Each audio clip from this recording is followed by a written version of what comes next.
3/4 cup வெல்லம் கொட்டிக்கலாம். 1/2 cup தண்ணி ஊற்றிக்கலாம். வெல்லம் கரைஞ்சா போதும். இது பாகு பதம்லாம் எதுவும் தேவையில்லை. வெல்லம் நல்லா கரையட்டும். பாருங்க, வெல்லம் கரைஞ்சிருச்சு. வடிகட்டி எடுத்துடலாம். வடிச்சாச்சு. இப்போ இதிலே ஊற்றிக்கலாம் இந்த பாகு. கொஞ்சம் இதில் உப்பு சேர்த்துக்கலாம். ஏலக்காய் பொடி 1/2 ஸ்பூன் சேர்த்துக்கலாம். பாருங்க, கொதிக்குது பாகு. இப்போ நாம் அரிசி மாவு கொட்டிக்கலாம். 1 கப்பு தான் கொட்டுறேன் நான். கட்டி படுற மாதிரி தான் இருக்கும். அப்படி அப்படியே சரியாக போயிடும் எல்லாம் கலந்து வரும்போது.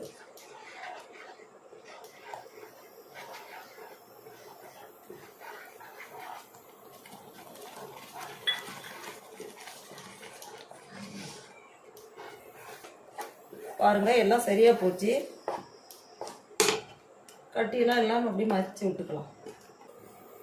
பாருங்க, நாம் வச்ச தண்ணி 1 கப்பு மாவுக்கு கரெக்டாக போயிடுச்சு. இந்த பதம் வரணும்.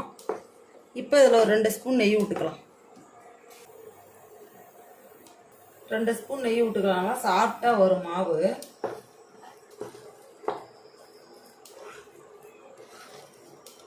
பாருங்க, நல்லா சாஃப்டாக வந்துருச்சு. இப்போ அடுப்பு ஆஃப் பண்ணி கொஞ்சம் கை பொறுக்கிற சூடு வர அளவுக்கு ஆற வச்சிடலாம். ஆற வச்சுட்டு தான் பிடிக்க முடியும்.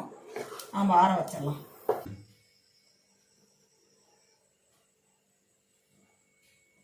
பாருங்க, இப்படி கையில் கொஞ்சம் நெய் தடவிட்டு நம்ம அப்படியே உருண்டை பிடிச்சிக்கலாம்.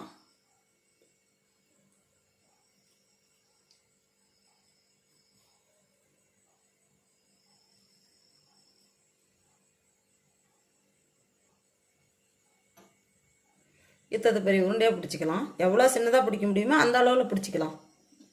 கொண்டா பிடிச்சி அப்படியே இட்லி தட்டிலே வச்சிடலாம். வைக்கும் போதே இட்லி தட்டிலே வச்சிடலாம். பாருங்க, கொழுக்கட்டையெல்லாம் பிடிச்சாச்சு. இப்போ வச்சு நம்ம வேவிச்சிக்கலாம். இதில் 2 சொம்பு தண்ணி ஊற்றி தண்ணி சூடாயிருச்சு. அதுக்கப்புறம் நம்ம பிடிச்ச கொழுக்கட்டையெல்லாம் வச்சு வேவிக்கிறோம். ஒரு 10 நிமிஷம் வேகட்டும். மீடியமாக வச்சுக்கலாம் அடுப்பை. பாருங்க, வெந்துருச்சு கொழுக்கட்டையெல்லாம். ஆறட்டும். தட்டுக்கு எடுத்து மாற்றிடலாம். ஒரு 5 நிமிஷம் ஆறட்டும். அடுப்பை ஆஃப் பண்ணிடலாம். பாருங்க, ஆறிடுச்சு. நல்லா சாஃப்டாக இருக்குது. எல்லாம் எடுத்து வைக்கலாம். பாருங்க, எவ்வளோ சாஃப்டாக இருக்குதுன்னு. நான் செஞ்ச மாதிரியே நீங்கள் ஒரு முறை செஞ்சு பாருங்கள். அவ்வளோ டேஸ்ட்டாக இருக்கும். நான் என்னென்ன எப்படி போட்டேன்னா அளவு அதே அளவில் செய்யுங்க. பாருங்கள், அவ்வளோ சூப்பராக இருக்கும் மணி கொழுக்கட்டை.